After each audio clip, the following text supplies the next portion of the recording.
Next, the objective resolution to guide the deliberation of the assembly was move किया गया था जवाहरलाल नेहरू के द्वारा in 1946 before framing the constitution of India. Objective resolution define किया गया था जिसका एम था, उसको मूव किया गया था जवाहरलाल नेहरू 1946 में। ठीक है। राज्यसभा मेंबर्स की टर्न ओवर होती है 6 साल, 6 ईयर्स की टर्न ओवर होती है राज्यसभा मेंबर्स की।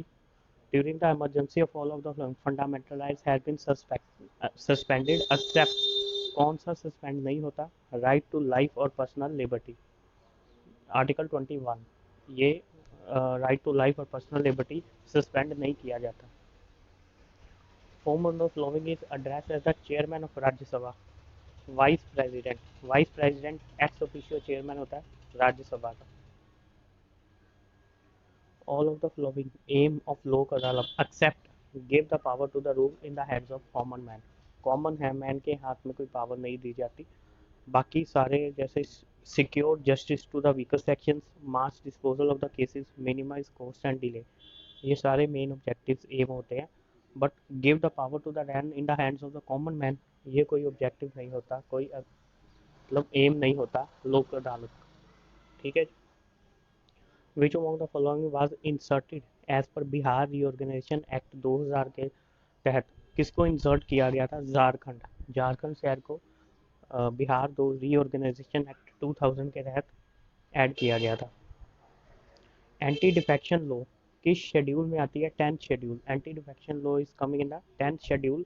52nd अमेंडमेंट एक्ट के तहत इसको 1985 में पार्लियामेंट में पास किया गया था। Anti defection law 52nd amendment act हुई थी 1985 को, इसको पार्लियामेंट के through anti defection law add की गई थी 10th schedule. Which of the flowing schedule of the constitution deal with the administrative and control of the scheduled area as well as scheduled tribes in the state of other than Assam, Meghalaya और Tripura. Other than Assam, Meghalaya और त्रिपुरा कौन सा schedule है जो deal करता है mainly administration and control of the schedule areas को और शेड्यूल ट्राइब्स को? Fifth schedule of the constitution.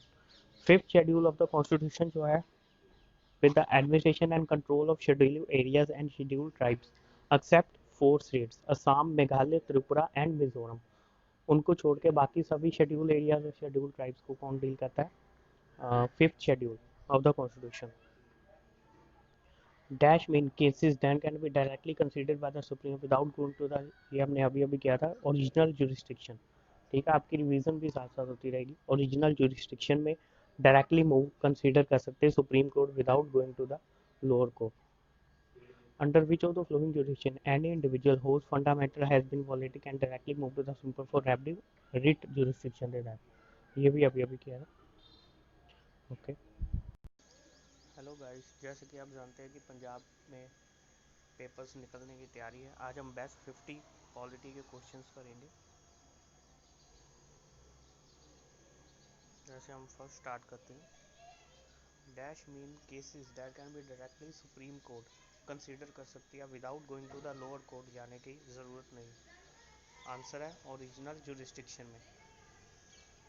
Under which of the following jurisdiction any individual whose fundamental rights has been violated can directly move to the Supreme Court for remedy? इसका right answer है writ jurisdiction. उसमें अगर कोई violet होता है fundamental right तो directly move कर सकते हैं सुप्रीम कोर्ट में। Next question, that can approve constitutional amendments. Constitutional amendments को कौन अप्रूव करता है? राज्यसभा और लोकसभा दोनों। Which of the following is not provided in the constitution. Constitution में कौन सी चीज़ नहीं, कौन सी कमीशन नहीं प्रोवाइड किया गया? Planning commission. Right to privacy किस आर्टिकल के अंदर आती? Article 21, part 3 of the constitution, article 21, right to privacy. The second 5 year plan mainly based था महालनोबिस मॉडल्स और इंडस्ट्रियल बेस्ड था। ये टोटली इंडस्ट्रियल्स की बात की गई थी। Mahalanobis model. Manner of election of president किस आर्टिकल में मेंशन है कि किस तरह प्रेसिडेंट्स के इलेक्शन होंगे? वो मैनर सारे आर्टिकल 55 में मेंशन है, article 55 of the constitution.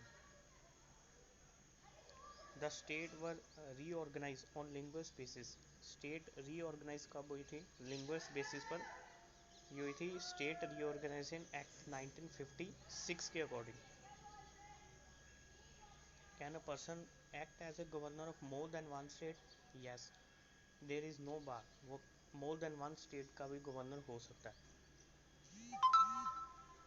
The governor of a state enjoy discretionary, mainly discretionary power in certain circumstances में गवर्नर के पास डिस्क्रिशनरी पावर्स होती है, जैसे reservation of a bill for the consideration of the president, recommendation for the imposition of a president rule in the state while exercising his function as the administration of an adjoining union territory, or seeking information from the chief minister with regard to the administrative and legislative। इन उसमें main discretionary power होती है in certain circumstances the governor of a state.